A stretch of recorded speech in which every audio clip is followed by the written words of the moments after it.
Hai semuanya, kali ini kita akan ngebandingin model dari GPT 3.5 sama GPT-4 dari aplikasi chat GPT yang dibuat oleh OpenAI.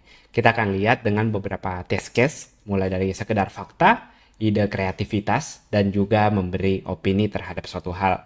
Nah, secara umum nih, kita bisa memperlihatkan perbedaannya kalau si GPT 3.5 itu jelas lebih cepat dan bisa diakses oleh semua orang. Sementara si GPT-4 dia lebih lambat tapi keunggulannya dia jauh-jauh lebih akurat.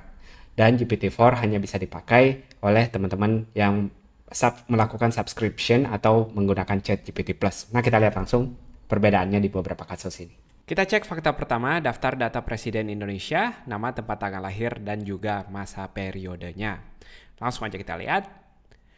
Nah, di sebelah kanan GPT 3.5 jelas jauh lebih cepat daripada si GPT-4 ini. Teman-teman lihat dia udah selesai dari tadi, tapi si GPT-4-nya masih terus berjalan dengan fakta-faktanya. Secara fakta tentu semuanya sama-sama benar. Di sini kita lihat di bagian Pak Jokowi si GPT-4 membagi periodenya ke dua bagian biar lebih detail. Jadi untuk fakta-fakta seperti ini, saya menyarankan gunakan GPT 3.5 untuk hasil yang lebih cepat. Sekarang kita uji kreativitasnya dengan menanyakan dia sebagai seorang copywriter yang kita akan pasang iklan billboard untuk mengunjungi Makassar, ide foto dan juga ide teksnya. GPT 3.5 sudah selesai, GPT-4 masih berpikir. Kita lihat sekilas di sini GPT-4 ngasih format yang lebih enak dibaca.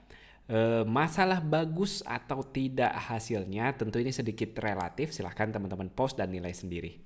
Selanjutnya kita suruh dia masak deh, kita kasih bahan-bahan telur, gula, merica, dan terong dan kita tanya mereka bisa bikin apa. Kurang lebih hasilnya di sini sama yang ide yang mau mereka buat, yaitu terong balado telur. Nah, untuk bahan-bahannya si GPT-4 berhasil memisahkan dengan baik. Kalau si 3.5 ini dia ngasih sedikit bocoran potong menjadi irisan tipis, kocok lepas, padahal harusnya itu bagian bahan-bahan aja. Untuk resepnya saya bisa melihat kurang lebih sama. Jadi silahkan teman-teman yang jago masak menilai hasil mereka ini.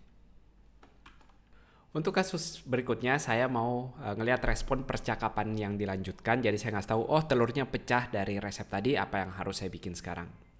Si GPT 3.5 di sini dia sedikit lebih kreatif, tapi kita juga bisa masukkan kategori salah karena dia memasukkan bahan tepung terigu, padahal kita tidak punya tepung terigu di sini.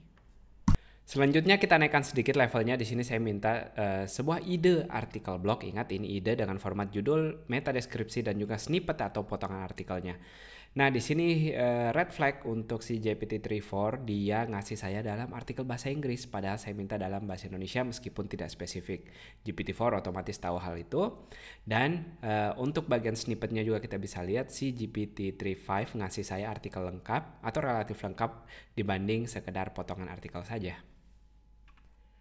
Nah, itu dia teman-teman perbandingan sederhana kita dari GPT 3.5 dan juga GPT 4. Kita bisa ngelihat GPT 3.5 memang lebih cepat, tapi di GPT 4 lebih akurat atau lebih patuh dengan perintah kita. Di beberapa kasus lain yang lebih kompleks, saya pun kalau membutuhkan sesuatu yang lebih detail, lebih kreatif, saya pakai GPT 4. Itu dia, selamat teman-teman mencoba sendiri. Dadah!